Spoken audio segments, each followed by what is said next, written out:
नमस्कार, मैं धर्मेंद्र कुमार प्रगति क्लासेस के यूट्यूब चैनल में आप सभी का बहुत बहुत स्वागत। बात करेंगे प्रगति परीक्षा वर्दी वाला टेस्ट सीरीज क्रमांक 5।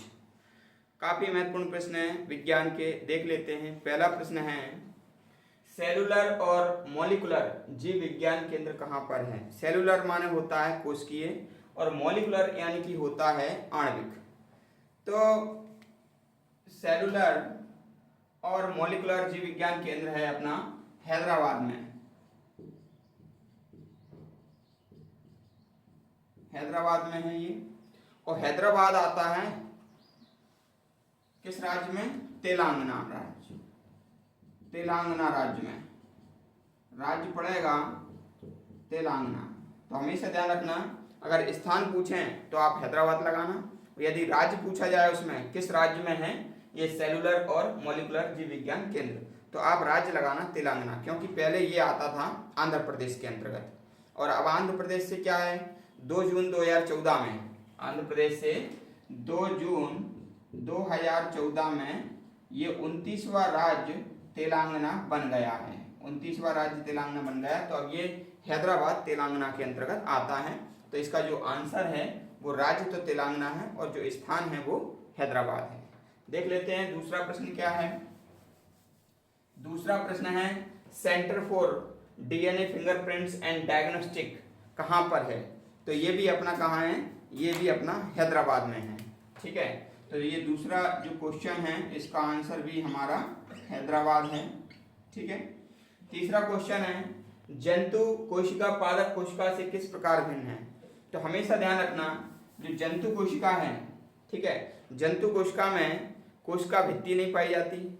ठीक है, और जंतु कोशिका में हरित लवक नहीं पाया जाता है। ठीक है, तो एक तो हरित लवक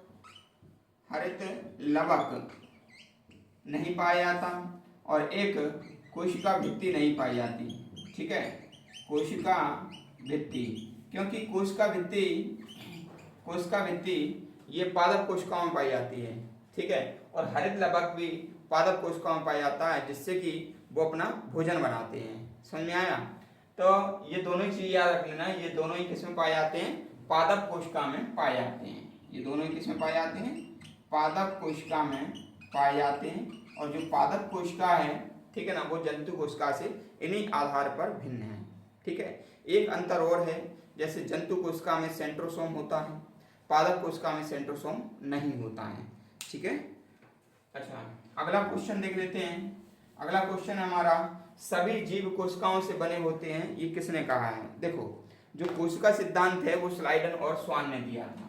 ठीक है, स्लाइडन एवं स्वान, ठीक है, इन्होंने कोशिका सिद्धांत दिया था। कोशिका सिद्धांत दिया, और कोशिका सिद्धांत दिया था 1838 और 39 ईस्वी में। ठीक है, और इन्होंने ही बताया था कि सभी जीव कोशिकाओं से बने होते हैं। ठीक है, तो इसका आंसर है आएगा स्लाइडन और स्वान। स्लाइडन जंतु वैज्ञानिक है, स्लाइडन वनस्पति वैज्ञानिक है और स्वान जंतु वैज्ञानिक है। ठीक है, दोनों याद रख लेना।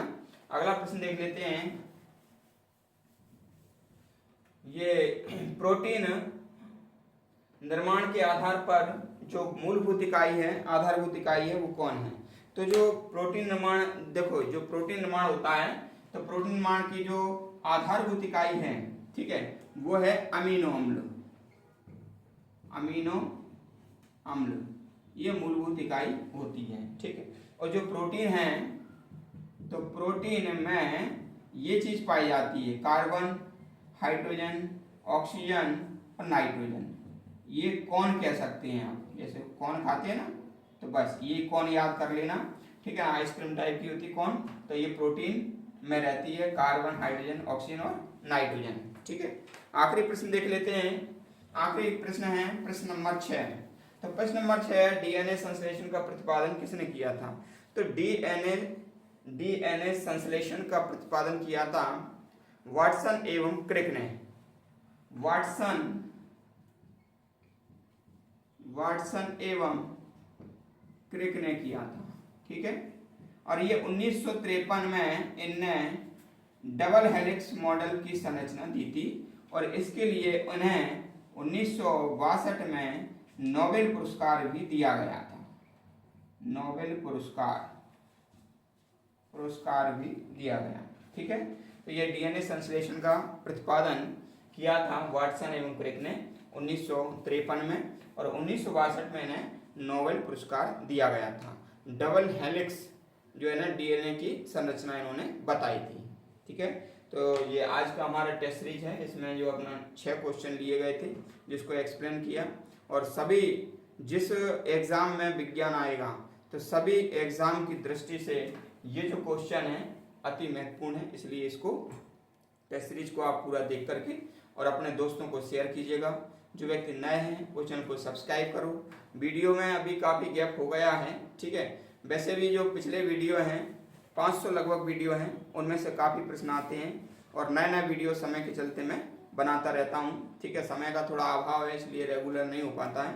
ठीक है, और जो व्यक्ति नए हैं वो चैनल को सब्सक्राइब करें और सभी का बहुत बहुत धन्यवाद।